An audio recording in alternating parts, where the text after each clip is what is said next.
भारत ने खेल खेल दिया है। भारतीय सेना जिसके लिए जानी जाती है वो कर चुकी है। वो रात को जब हम और आप सो रहे थे उसी समय वो ये कर रही थी। ऑपरेशन सिंदूर, जिस तरह से 27 हिंदुओं की नृशंस हत्या की गई थी पहलगाम में, जिनको धर्म के आधार पर उनकी हत्या की गई थी, धर्म के आधार पर उनको मारा गया था और कहा गया था कि जाना अपने प्रधान सेवक से कह देना कि हम आए थे और मार के चले गए। जब महिलाओं ने कहा वहाँ की कि हमारे पति को मार दिया है और हमें भी मार दो अब, तो उन्होंने कहा कि आप जाओ अपने प्रधान सेवक से कह देना, प्रधानमंत्री मोदी से कह देना कि हम आए थे और मार कर चले गए, जो करना है कर लें। और उसी का परिणाम दिखा। तमाम तरह के सवाल थे, विपक्ष, पक्ष और तमाम जागरूक लोग जो कि सरकार के पक्षी हों या सरकार के विपक्ष में कार्यरत हैं, वो सारे लोग ये सोच रहे थे और ये चाह रहे थे कि जल्दी से जल्दी कुछ हो जाए। हो गया। 14 दिन बीत गए थे, एक रात नहीं आधी रात और बीत गई थी। 14.5 दिन बाद जो फैसला हुआ उससे बहुत सारे लोग नाखुश हैं, लेकिन हमारे देश में नहीं, दुश्मन देश में। दुश्मन देश में इसलिए नाखुश हैं क्योंकि तमाम आतंकवादियों के ठिकाने को ध्वस्त कर दिया गया है। 2 दर्जन से अधिक मिसाइलें एक के बाद एक दागी गई। 9 ठिकानों पर जो लश्कर ताइबा जैसे दुर्दांत अपराधियों के, आतंकियों के ठिकाने थे, उन पर हमला हुआ। तमाम आतंकियों के ठिकाने को नष्ट कर दिया गया। लगभग 10 टन बताया जा रहा है कि एक ठिकानों पर एक जगह 10 टन, एक जगह 5 टन, एक जगह 7 टन ऐसे बारूद और बम वहाँ पर थे, बारूद थे, जिनको ध्वस्त कर दिया गया है। तमाम जो आतंकवादी थे मारे गए हैं। अनुमान यहाँ तक है कि 200 पार आतंकवादियों को मार दिया गया है, लेकिन जो समुचित आंकड़ा है और जो भारत सरकार अभी तक प्रेषित कर रही है उसके हिसाब से 110 से 15 के बीच का है। लेकिन पाकिस्तान जो कह रहा है वो आंकड़ा अभी 8 से 10 का है। हालांकि पाकिस्तान ने इस बार स्वीकार कर लिया है, देश ने भी इस बार स्वीकार कर लिया है। जब आपको पता ही है पुलवामा का हमला हुआ था, उसके बाद बालाकोट एयर स्ट्राइक हुई थी, तमाम तरह के जो हमले हुए थे उनमें भारत के लोग स्वयं भी नहीं मान रहे थे कि भारतीय सेना शौर्यवान है। तमाम लोग सबूत मांग रहे थे।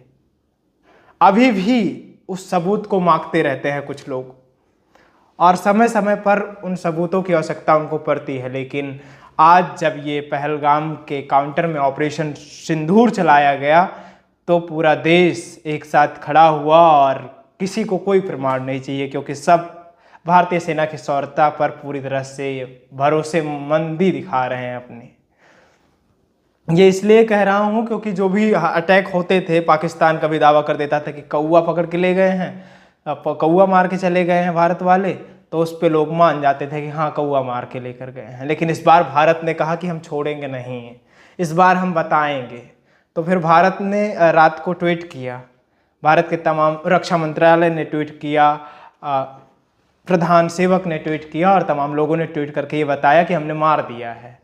और हमारे जो विदेश मंत्री जी हैं वो भी पाकिस्तान को तो बताए ही, साथ ही साथ रूस और अमेरिका को भी बताया, दुनिया के तमाम शक्तिशाली देशों को बताया कि हमने आतंकवाद की सफाई का अभियान शुरू कर दिया है ऑपरेशन सिंदूर के नाम पर। हम इसको करते रहेंगे जब तक आतंकवादियों का संपूर्ण नाश नहीं हो जाता है।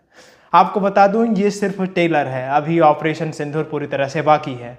और ऑपरेशन सिंदूर पूरा हो इसके लिए ये जरूरी है कि भारत आतंकवादियों के ठिकानों को ढूंढ कर रख ले। लेकिन भारत ने शायद रख भी लिया होगा, क्योंकि जब पूरा देश ये चाह रहा था कि वो लेटे और प्रशिक्षण ग्रहण कर ले, किस तरह से उसको युद्ध के टाइम पर किस तरह से छुपना है कहीं, और ऐसा गृह मंत्रालय ने कहा था कि हम ब्लैकआउट की स्कीम बताएंगे आपको, मॉक ड्रिल की स्कीम बताएंगे आपको, तमाम तरह की स्कीम बताएंगे जिससे आप राहत बचाव कार्य कर पाएँ। और दुनिया की नज़रें इस बात पर टिकी हुई थी कि वो चाहते थे कि देश में जो भी हो रहा है, भारत में जो भी हो रहा है, इससे युद्ध अभी 2-3 दिन बाद होगा। स्ट्राइक और एयर स्ट्राइक जो भी हुआ ये सब बाद में होगा। लेकिन भारत सरकार और भारत की सेना की रणनीति इस तरह की रही कि उसने ये काम उसी दिन रात को कर दिया, यानी कि 6 को कर दिया। अगर अंग्रेजी कैलेंडर और अंग्रेजी समय के अनुसार देखा जाए तो 7 मई को ही कर दिया, और 7 मई को ये जो होना था ये अभी हुआ है, लेकिन उससे पहले ऑपरेशन सिंदूर हो चुका था। ये मुझे लगता है कि सच्ची श्रद्धांजलि उन विधवाओं को नहीं है, क्योंकि आतंकवादी अभी तक मारे नहीं गए हैं, सिर्फ उनके ठिकाने नष्ट किए गए हैं। उनके जो लोग हैं, उनके जो लेफ्ट और राइट में लोग रहते हैं जो आतंक फैलाते हैं, उनको ही मारा गया है। हमें भारतीय सेना की शौर्यता पर कोई संदेह नहीं है, और इस समय जो भी निर्णय भारतीय सेना ले रही है उसकी शौर्यता पर, उसके पराक्रम पर कोई संदेह नहीं है। इसलिए हम दावे के साथ कह सकते हैं कि जो भी इसके लिए जिम्मेदार आतंकवादी हैं, जहां से भी ये संगठनात्मक रूप से कार्य करते हैं और भारत में आतंकवाद फैलाते हैं, उन पर कार्रवाई होगी, और निश्चित तौर पर होनी भी चाहिए। अगर नहीं हो रही है तो ये चिंता का विषय है।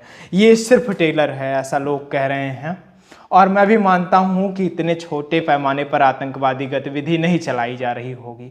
तो इसको व्यापक ढंग से लागू करना होगा, इसको विस्तार देना होगा, ऑपरेशन सिंदूर को विस्तार देना होगा, ताकि उन जिन निरसंस हिंदुओं को और उनकी अबलाओं को विधवा किया गया, वो ये समाज में आंख उठाकर देख सकें और कह सकें कि हाँ, हमारे पतियों की कुर्बानी ने आतंकवाद का संपूर्ण सफाया कर दिया है, इसका सर्वनाश कर दिया है, ये कह सकें। और देश की सरकार को इसको लेकर काम करना चाहिए। आप इस पूरे विषय को लेकर क्या समझते हैं? पाकिस्तान की कुटिल राजनीति और वहाँ की कुटिल नीति जो बार बार भारत को उकसा रही थी कि आओ हम तो न्यूक्लियर रखे हैं, आओ हम तो परमाणु सशक्त हैं, आओ हमें मार दो, आओ मारो हमें, आओ मारो, तब जाके हम दुनिया में भीख मांग सकें कटोरा लेकर और रोना रो सकें, वो सब पाकिस्तान का शुरू हो चुका है। पाकिस्तान के तमाम मीडिया संस्थान इसी तरह से उसको प्रेषित भी कर रहे हैं, फेक न्यूज़ फैलाने का भरपूर प्रयास भी कर रहे हैं। तमाम तरह के प्रयास हैं, तमाम तरह की उपेक्षाएं हैं पाकिस्तान की। वो किस तरह से कौन से देश से कटोरा लेकर मांगता है, कौन सा देश उसकी मदद करता है, ये सब तो आने वाले समय में पता चल ही जाएगा। वो अब इस पर रिएक्ट कैसे करता है, वो इस पर बदला लेने की कोशिश करता है या शांत बैठ जाता है, ये सब अप्रत्याशाएं हैं और इनको देखना है, क्योंकि भारत जैसे सशक्त और मजबूत देश के साथ युद्ध करने की उनकी औकात अभी है नहीं। हालांकि हम इस तुलना में पाकिस्तान से भारत की तुलना बिल्कुल भी नहीं करते, क्योंकि वही हाल है, कौवों और बाजों का मुकाबला नहीं हो सकता, तो इसलिए हम कौवों के साथ बाजों का मुकाबला करेंगे भी नहीं। कौवों के साथ कहें कि बाजों का मुकाबला किया जाए तो वो संभव नहीं है, इसलिए हम ये मुकाबला नहीं कर रहे हैं। हमारा मुकाबला ऊंचे लोगों से होना चाहिए।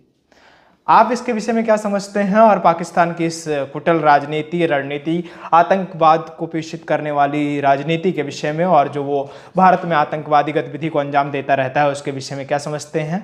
क्या इसी पे ठप्प लग जाएगा, और क्या इसी के बाद फिर भी आतंकवादियों का एक समूह आएगा और भारत के कुछ सामान्य नागरिकों की नृशंस हत्या कर देगा? ऐसा फिर हमें देखने को मिलेगा? ऐसा क्या हो सकता है? और क्या हमारी सेना इतनी बड़ी कार्रवाई नहीं कर पा रही है जितनी बड़ी चाहिए आतंकवाद के संपूर्ण सफाया के लिए? क्या देश के प्रधानमंत्री जी ने जो कहा था कि मिट्टी में आतंकवादियों को मिला दूंगा, धरती के आखिरी कोने तक ढूंढ के मारूंगा, ये सारी अप्रत्याशाओं पर आपकी राय क्या है? क्योंकि ये बहुत लघु रूप है, इसके लिए मैं ये प्रश्न चिन्ह खड़ा कर रहा हूँ। बाकी हमें सेना की शौर्यता पर कोई संदेह नहीं है, देश की सरकार पर, देश के रक्षा मंत्रालय पर कोई संदेह नहीं है। आपकी इस पर क्या राय है? अपनी राय कमेंट बॉक्स में जरूर दें। विनम्रता के साथ मेरा प्रणाम स्वीकार करिए। मैं गौरव विनायक हूँ, आप नेटवर्क भारत देख रहे थे। धन्यवाद।